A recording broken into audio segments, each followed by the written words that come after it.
Welcome to the Slow Living Podcast. If you are ready to ditch hustle culture for good while continuing to meet your personal and professional goals, you are in the right place.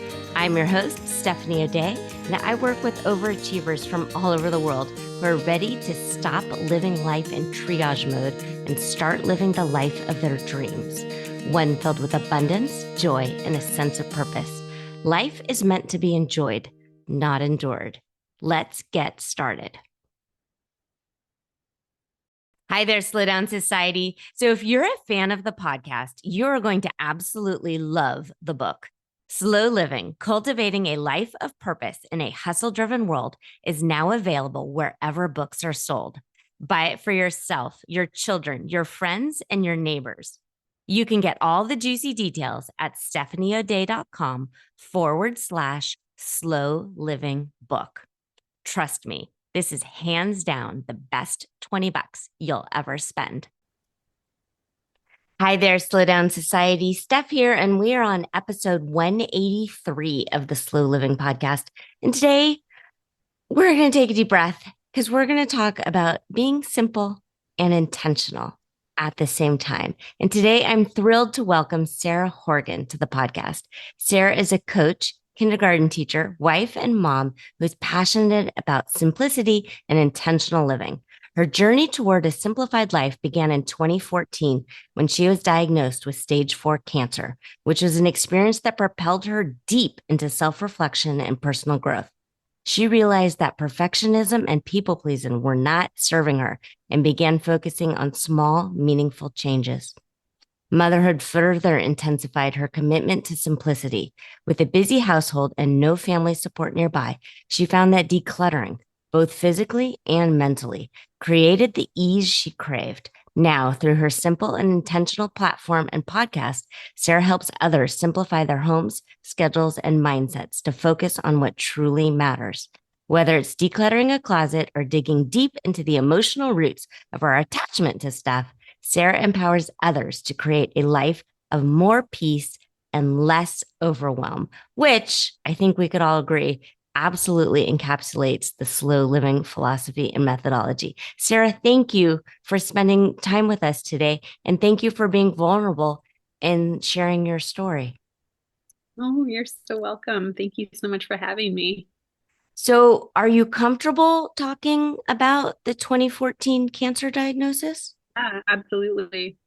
How did that come about? It's funny. I teaching kindergarten, I got sick all the time. And but I felt like for me it was almost constant.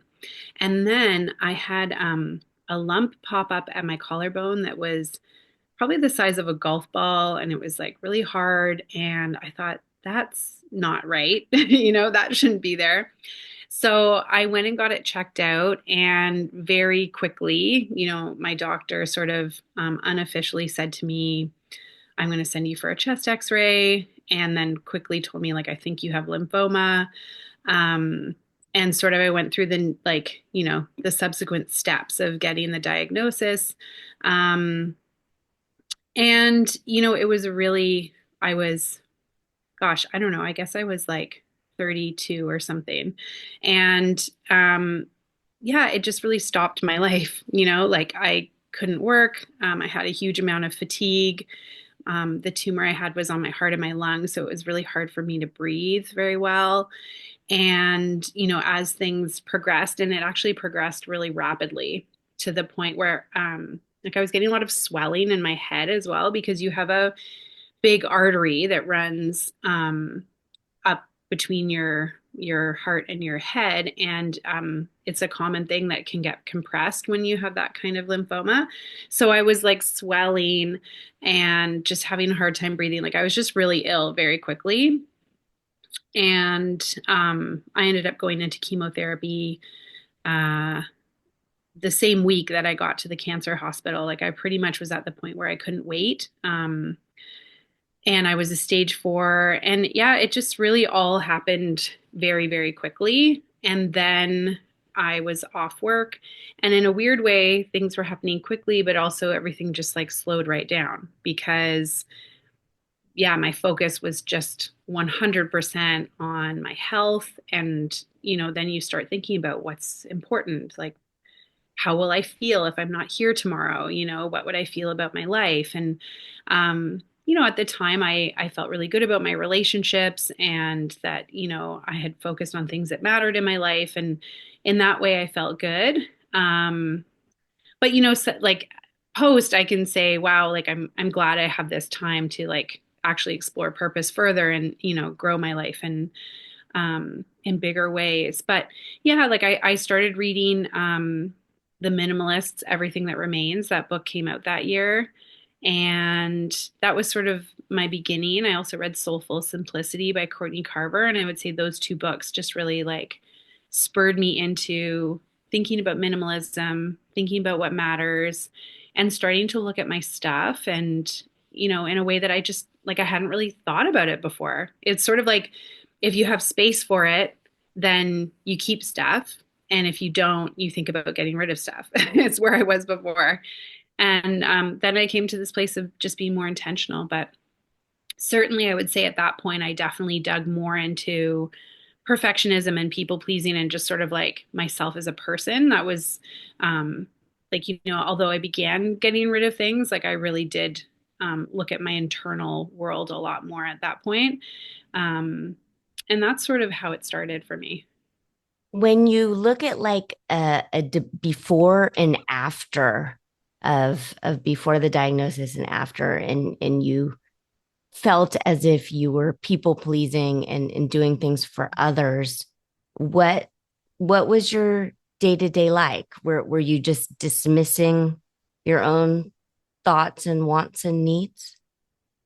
Yeah, I think, I have a really good example of this that when I came back to work, they put you on a return to work plan. And for anybody who ever goes through this, like take it because it's surprising how hard it is to return to real life. But I, had somebody covering me. And so there was like a schedule about how to, cover me and what hours I would be there. And one of the admin people at my work came up to me and we were talking about it. And then, like, there had been a mistake made.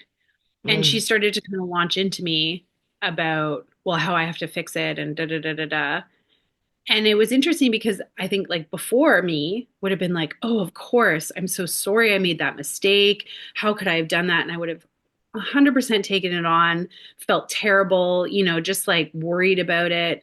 Um, and the me then actually said, I'm really sorry a mistake got made. I don't like the way that you're talking to me about this. When you're like ready to talk to me about it in a different way, I can problem solve with you.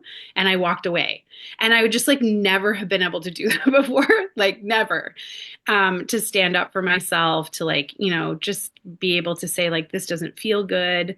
And I would have really just taken it on. And so I think that that moment was a big contrast for me because I was fresh out of, this time off. I'd really been like so in to all the thinking around boundaries and, self love and self care and all this stuff. And so, like, I was able to do that. And I think that that's one thing. It's really like, I guess in a way, I'm less nice than I used to be before.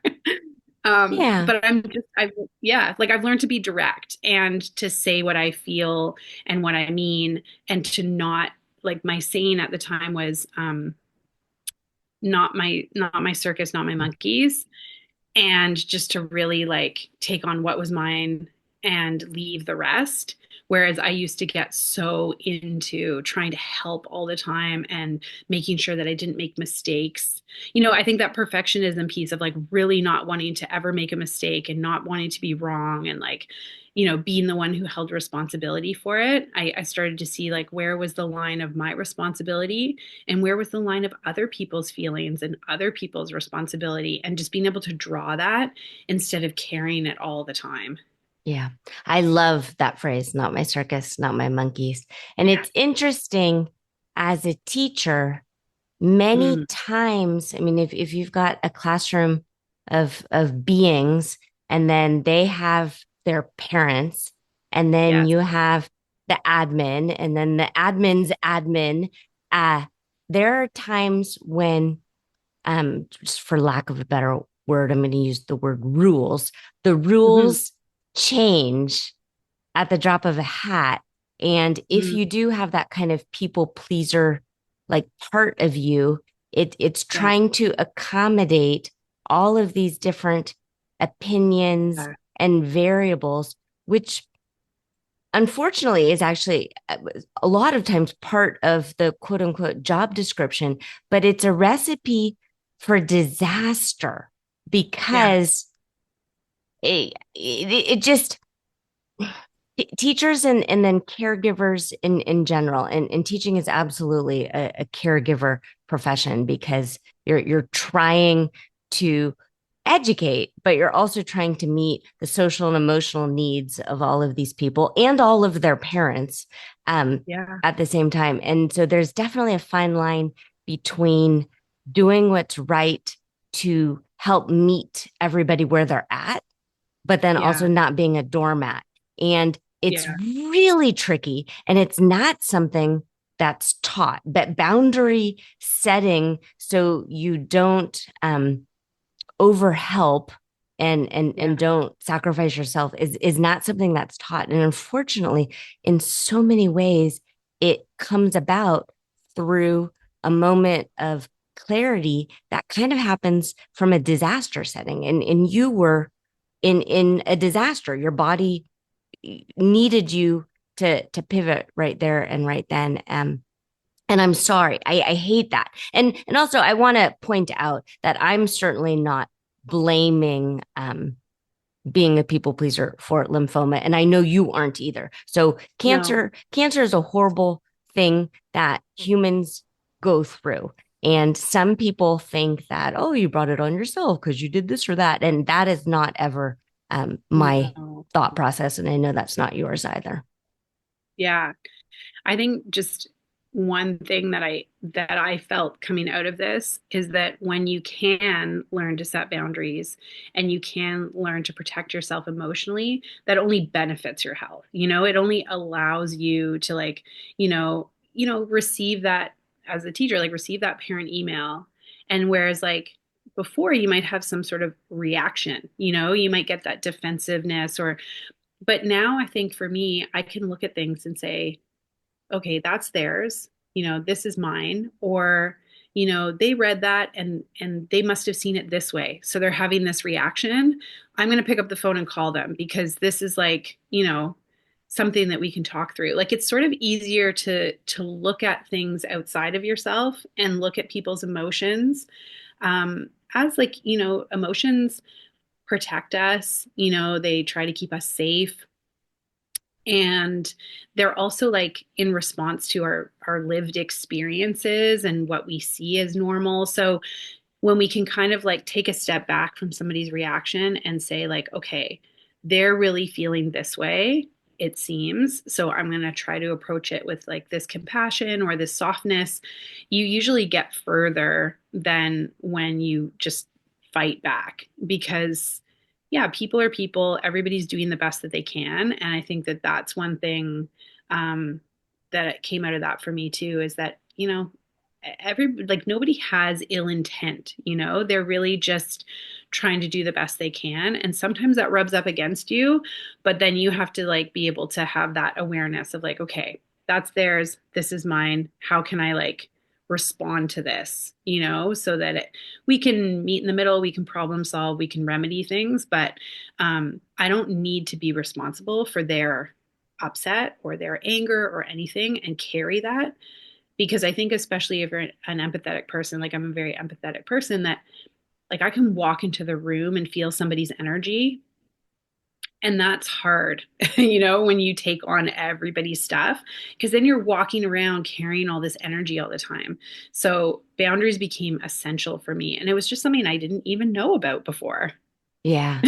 Well, and it's true. And depending on how you were brought up Yeah. and the different circumstances in your life, and this is something I still absolutely struggle with because I'm absolutely empathetic. If someone's in a bad mood, if Mhm. I am not centered or grounded or at peace, if I haven't taken the time to serve my needs and really front load my day with meditation and a lot of self care, I will go down a shame spiral and start thinking of all of the things and dark thoughts of like, oh, this is because you're stupid and it's because you don't do anything right. And all of these like bad thoughts that can happen Yeah. if you're in a somewhat low place. And depending on what you're consuming and who you're around, sometimes it's easier to go down that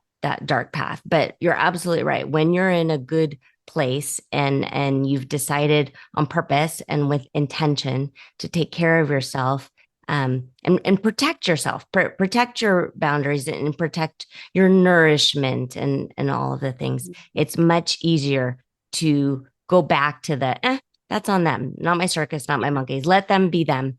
Yeah, Yeah. oh, you must be having a hard day. Yeah. I'm still me. Yeah. And you're lashing out right now. But definitely easier said than done.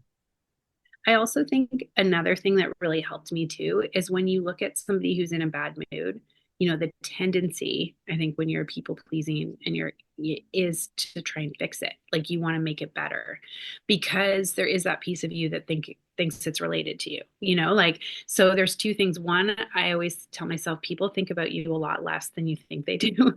And I don't mean it in like a negative way, but it's true. Like we really think about ourselves a lot or what's going on immediately around us. We're not usually ruminating on other people, like depending.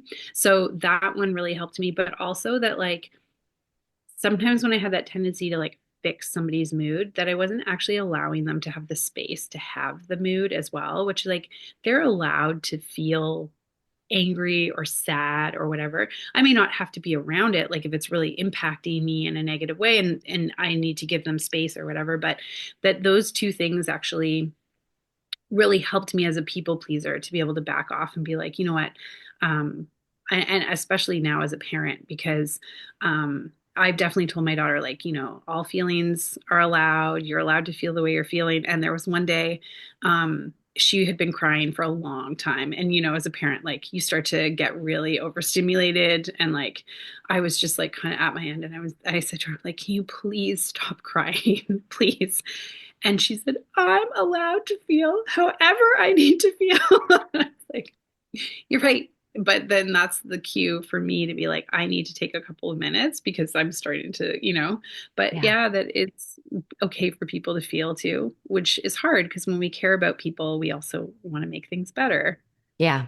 It's true. And what your daughter said is absolutely true. I find, and let me know if this is true for Mhm. you. Um, I have a lot more compassion and empathy when it comes to children's temper tantrums. Yeah. And I'm able to work with them and walk them through it much easier.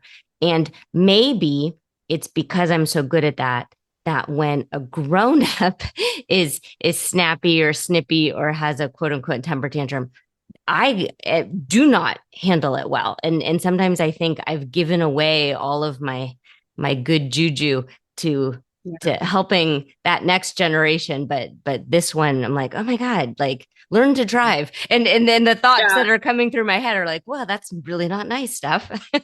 Yeah. You know what? It's true, actually. Like, I do feel the same. Like, you have less patience for adults.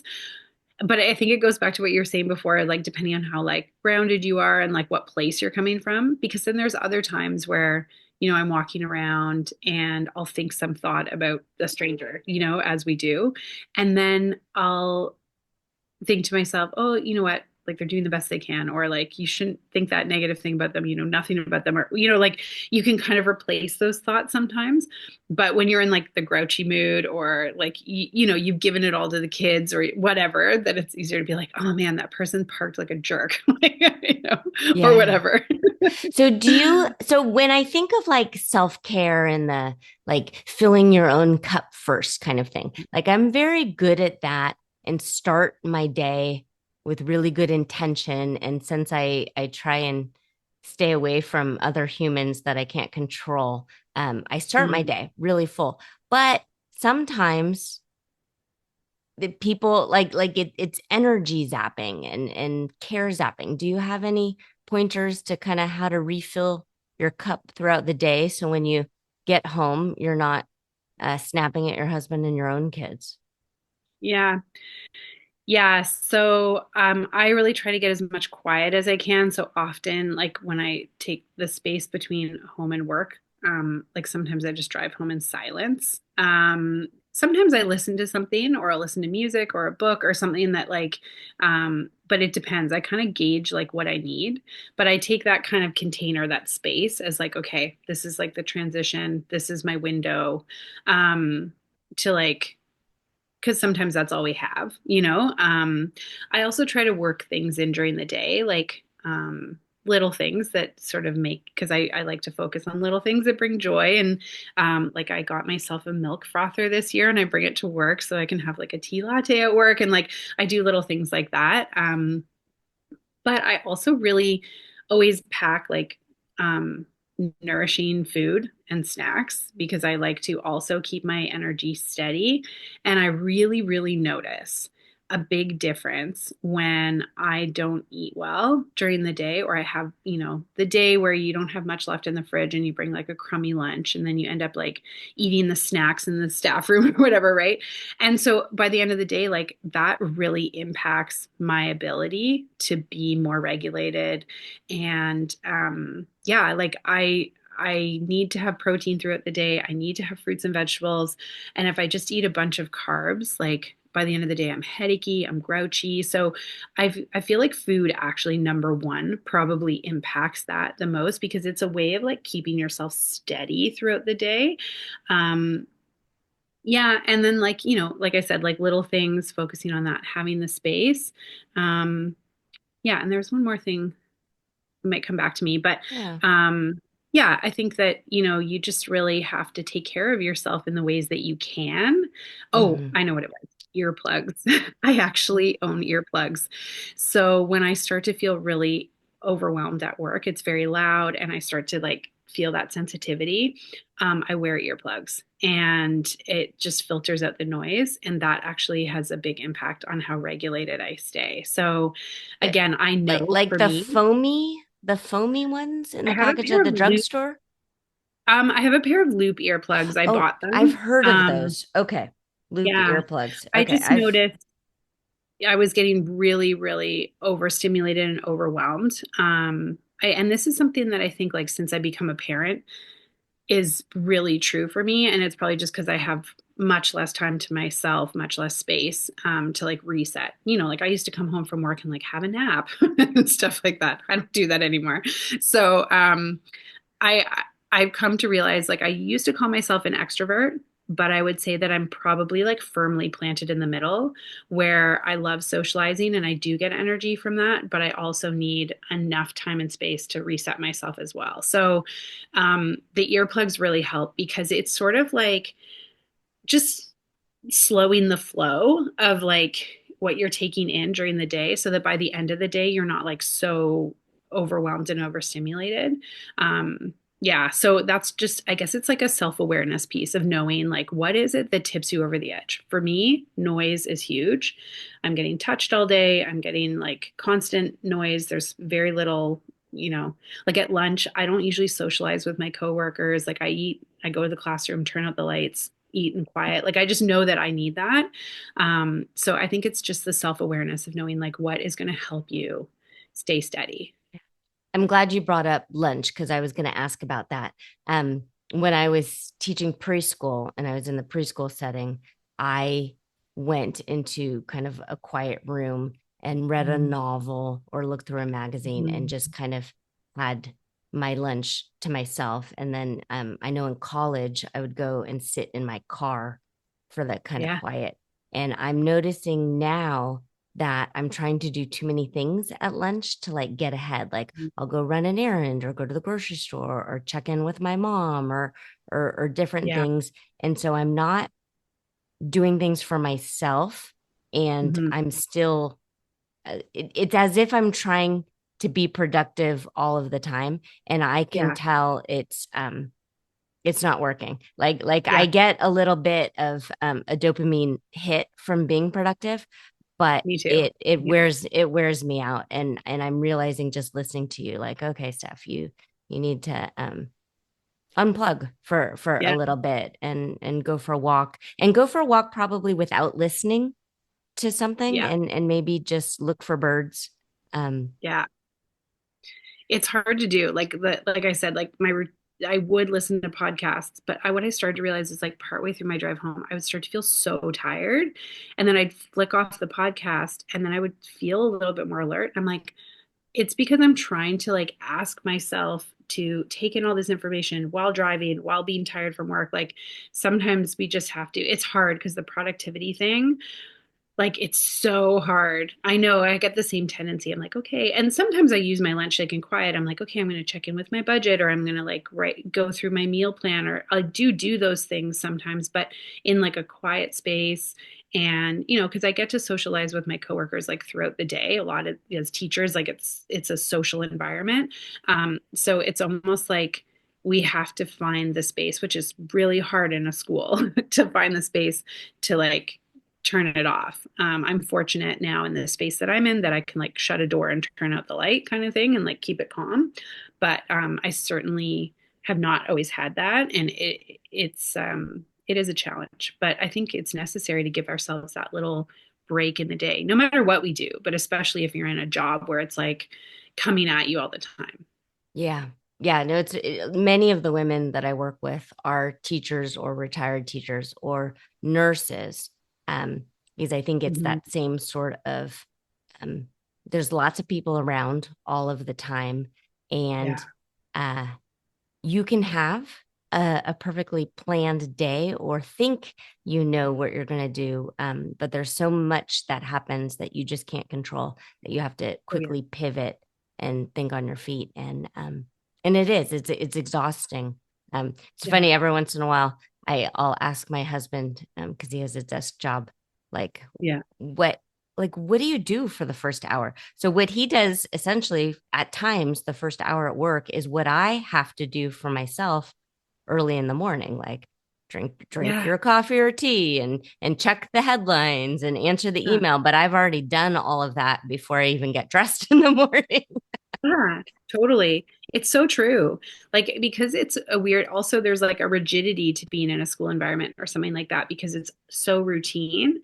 And, which I mean, is helpful in a lot of ways, but it's true. Like, you have to create that time and space for yourself, whereas some people get to start that day off. Although I think if I had to be at a desk job, like, I just wouldn't be able to do it. Yeah. Yeah. I did a placement at like a social housing agency because I did social work before I did teaching. I thought Mm, I was going to be a social worker, but I realized that the boundaries at that time, anyways, like I wasn't going to be able to do it through these placements I'd done. But I remember sitting at this desk and I would like feel so drowsy during the day. I'm like, oh, I think I just am somebody I need to be moving around. yeah. Yeah. We have a lot of parallels because I spent some time working for a social work company and working with homeless families and different things. And Yeah. it was gratifying. I liked Hmm. being able to help, but there's a lot that I couldn't fix. And Yeah. and so yeah, it trained me. Yeah. It's like an endless, whereas like students, like kids, there's going to be similar issues, of course, like now, especially with teaching the way it's evolved, like we're very social, emotional health and mental well-being, but there's a lot more like positivity in that environment. Whereas I think social work, yeah, I'm so grateful for all the people that are able to do that job, because it's so essential and it's so necessary. But it is a really hard one to create boundaries in. Yeah. Yeah. It's interesting. It's as if, and I'm going off on a tangent now, but it's as if somehow, what is it in the Zootopia movie where the sloth works at the DMV and they're like very disconnected? Sometimes I think those type of positions, Yeah. the less empathetic you are, you actually might do better because Yeah. it's just You It's have to turn this it is off. just a black square. We're trying to fix this black square and fit it Yeah. into a red diamond, and it's like a puzzle. Whereas I start thinking about, well, how are they raised? And there's this, and Yeah. yeah, so very I know, interesting. totally. Yeah. It does get you into like, I know, I think that I'm like, I always want to know the why behind. I'm like, well, Yeah, why did they send that email? yeah. That was a big So reaction. with the intentional living and the simplifying, how does that overlap with decluttering and minimalism? Mhm. So I think it like, again, it's a piece of where I started with this. And, a few years down the road, I guess, well, now, like since I began, it's over 10 years really. But it's funny how time flies like that. But I would say I started looking at the stuff. And I think that it's because our stuff and our environment is very reflective of what's happening inside of us. And, it can be reflective of what level of self care you're giving yourself, your self worth, and your self value. And the further I've gone down this, I think that self worth is a huge piece of this. And it's something that we don't really talk about a ton. We don't really recognize. And it seems like a huge thing to say, oh, like you might have low self worth. But I actually think that most of us on some level have low self-worth, in that we are, like related to the people pleasing, for example. If you are putting other people's needs before yourself all the time, then you are not valuing your self-worth. And so it doesn't have to be like drastic. There's so many ways, like, or if you're not taking the time to exercise or give yourself a nourishing meal, then you aren't giving yourself that care, and that's related to self-worth as well. So women especially, I think, we've already talked about like being in caretaking roles. Like in one area of our life or another, we are in a caretaking role, almost all of us, so we are thinking about others. But the problem is when it gets out of balance, where we're like caring for other people but we're not caring for ourselves. And our environments can become really reflective of that. It's like, these little piles of things around, like the things you want to be doing but you aren't, because you're putting other people's needs ahead of yourself. It's also like not taking the time, and putting the energy, although like those are probably most scarce resources, but the things that we should put towards creating a space for ourselves that feels good, that we can rest in, that we can restore in, but we aren't. And so we end up with like, things being really untidy, cluttered, um, you know, unclean because we don't have the time and energy to clean. And then when things become cluttered, it becomes even harder to clean. Like it's not just like wiping off one surface. Like I'm a busy working mom, and I don't have time to clean my house every single day. I take time every day to do something, but it's much easier to wipe off an empty dresser top than it is something that's covered in stuff. So I think that it is making the connection between what your environment looks like and feels like and what's happening inside.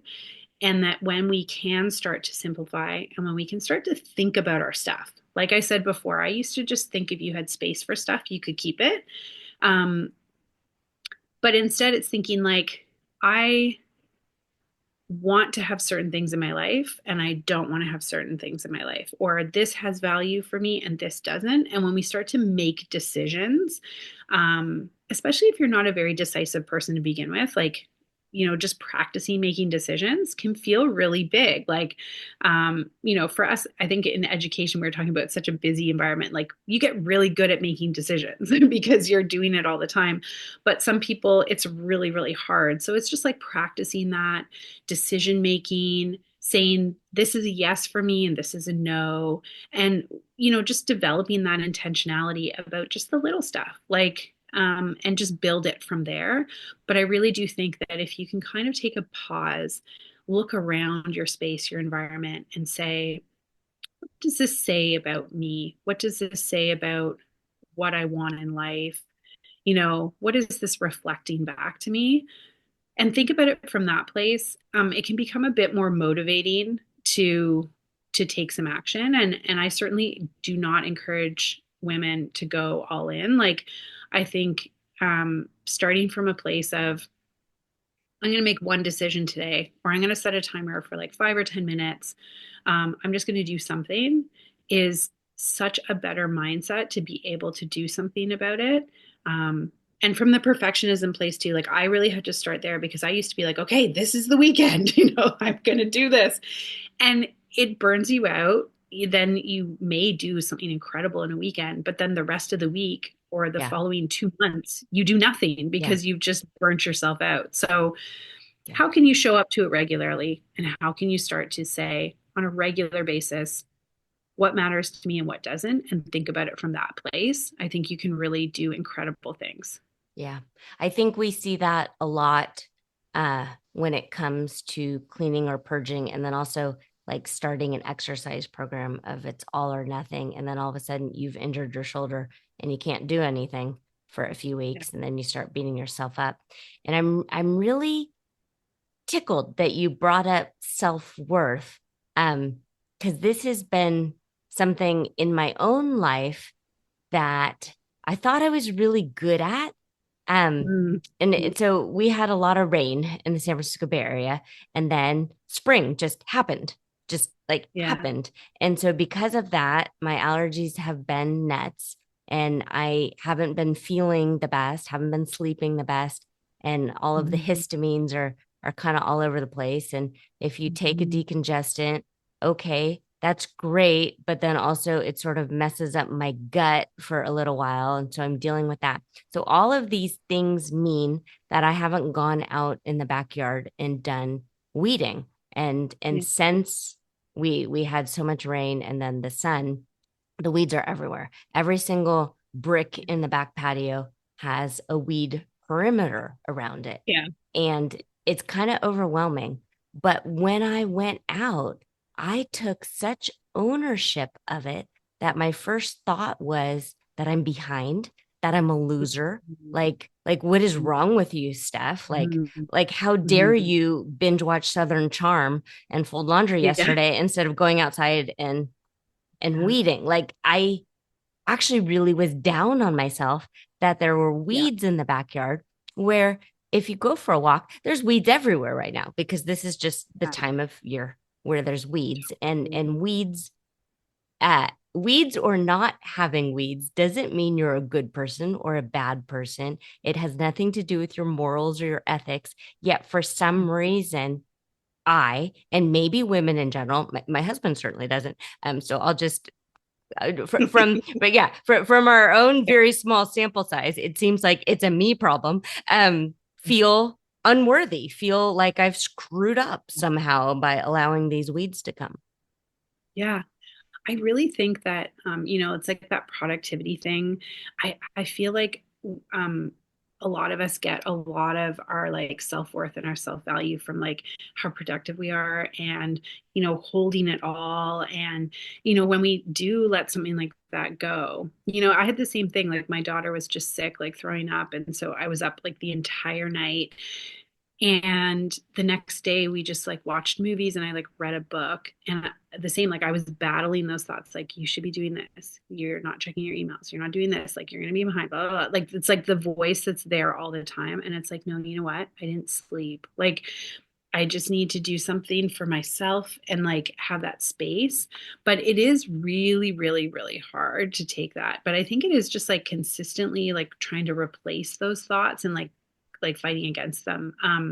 I read Jamie Kern Lima's book Worthy, and I really liked that. I'm also working my way through Meadow DeVore's book The Worthy Project, and I've just been trying to find more books and learn more about self-worth, because I think this is the root of a lot of this stuff. And that if we can start to build um, really strong self-worth, then a lot of these things become easier. So like you don't think like, oh, I have to declutter my house. You think instead like, oh, I really want this to feel better. So what can I do about it? And like, how am I going to tackle it? And you kind of come from it like come at it from like a problem solving lens, or like this is something I want to create for myself, and like get excited about it instead of like um I'm I'm failing, or look at how I live, this is terrible. Like you can replace those thoughts with better ones, because we're not doing it all, none of us are doing it all, and we have to like build that self-compassion. And just, you're not going to get anywhere by like beating yourself up. Like that's just not the way you're going to get there. So if you want to get there, think about like how can you make it work, and how can it feel better, and like how can it be enjoyable, like because getting rid of stuff can be, once you get into it, like it could be kind of fun. Like you can put on a movie and say, I'm going to go through this box of papers, or I'm going to dig through these photos, and you can just make it something that's enjoyable. Nobody says you have to like make it arduous, and like that you just have to keep chipping away at Yeah. it. Like you can make it fun. You could have a friend come over. You can do things like I have like my online membership community. um, and I'm sure there's other things out there like that, where you can like join a community, or like find other people to get the motivation and the accountability. So I think that there's ways that you can make this something really meaningful too, like taking Mhm. charge of your life and saying, I want to live a different way. And that feels so empowering, versus feeling stuck in a place where, you feel overwhelmed and stuck and tired, and like you can't do anything about it. Yeah. You and I spoke last week, and we Mhm. spoke early in the morning, and then I went to work, and I work in an elementary school in the front office, but it happened to be a no student day. So it was a teacher work day, and the Yeah. teachers were working on report cards, and I had already provided the teachers all of the things they needed for the report card. So I had essentially a free day. So fresh off of talking to you, where I teased you that a kindergarten teacher and a minimalist is an oxymoron. Um, I went into the supply room, and I spent the entire day cleaning it and decluttering Yeah. and minimalizing, getting rid of lots and lots of stuff. And Yeah. I was thankful that the teachers were all tucked in their classroom, and Yeah. not paying attention to all of the things I was tossing out. So Yeah. how does that happen? Like there are some personalities that um and hoarding is an actual like medical Yeah. mental illness. Yeah. But the idea that there was like a little baggie of uh so back in the day we would have the frozen orange juice Oh yeah. canisters. Yeah. So Oh, there was the a lids. baggie of those little metal things, and like they were half rusted. And I Yeah. get the idea of saving them, but I'm like, nope, we're Yeah. time. So I took them out of the plastic and threw them in the recycle bin. But how do you get out of that mindset of, oh, I might need this someday? Mhm.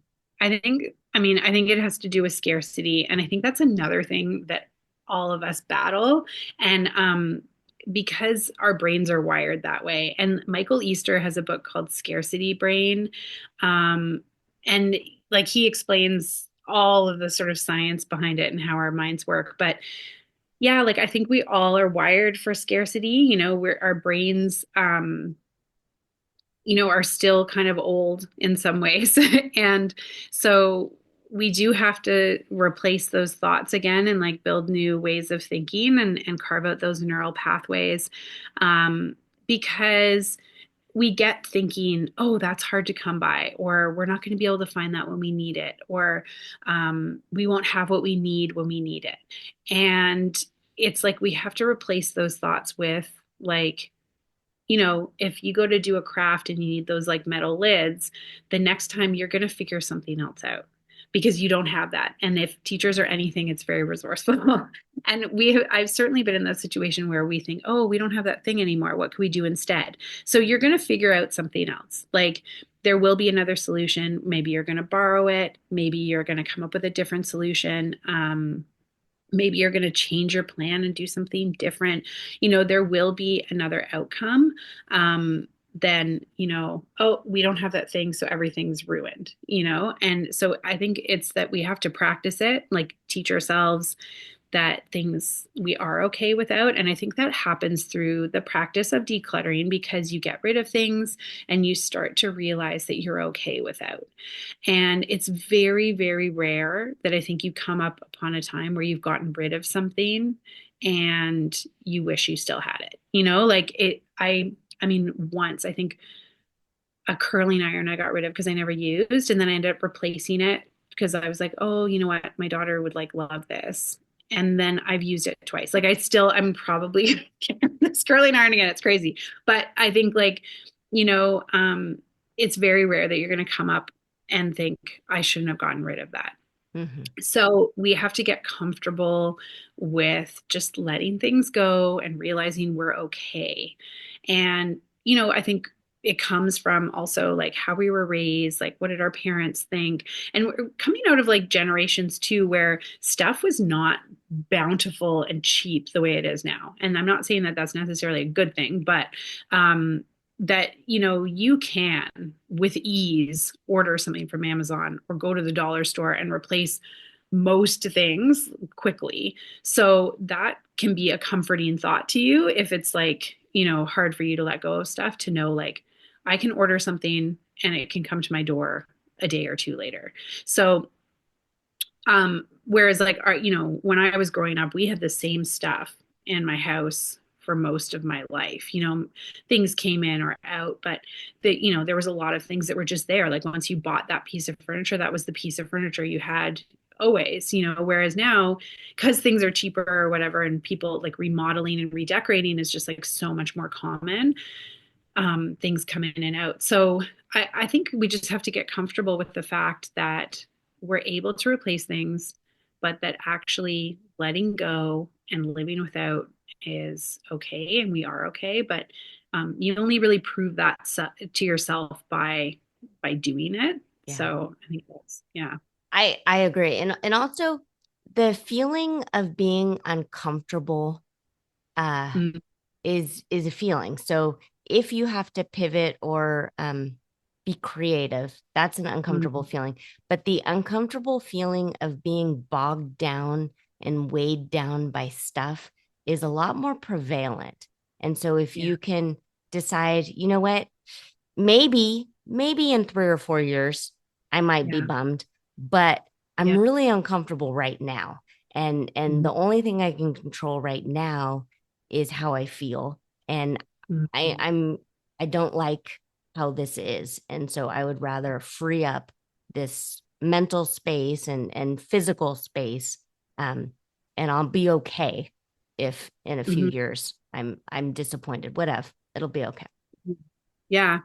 Yeah, you're so right. Like, I think that's the part where the mindfulness and the meditation is really helpful because it's like being okay with like sitting with your feelings because, yeah, there's discomfort in this, um, but also discomfort in life. So the more that we can like, move through the discomfort, the less that we're likely to act on those behaviors that we did before that got us cluttered. Like when you felt discomfort and then you went and bought something, or you went and filled the hole with something instead of just being able to be with it. And then you're like, oh, I can weather discomfort. Like you build this self-confidence to be like, and resilience, like I'm capable of this. And I mean, I just think you gain so much from examining your life and making decisions about what you want to keep and what you want to let go of, and taking that empowered stance of like creating a life and choosing versus just letting things happen. Hard agree. Hard agree. Mm. Sarah, before we log off, how can people find you? How can we learn more about you? Yeah. So I'm on Instagram at Simple Intentional. You can find me there. I'm most active there. I also have a podcast as well called the Simple and Intentional Podcast if you're a podcast listener. And I have an online community for women as well, which you can find either through my bio on Instagram or on my website, simpleintentional.com/membership. It's an online community for busy women, basically, and it focuses on, helping you declutter. setting goals and like basically going after those goals. If you want to be more intentional about something, I have guest experts come in every month and teach a class. I have a class I teach every month. And then we have live sessions where we get together. You can declutter, we can set goals, make plans, that kind of thing. There's meditations.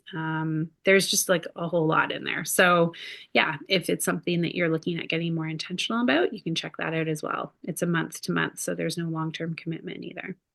That's fantastic. Thank you so much. All No, and right, thank Slow you. Down Society. Consider yourself loved and hugged. I think you are amazing and lovely and wonderful. And I will be back in your earbuds next week.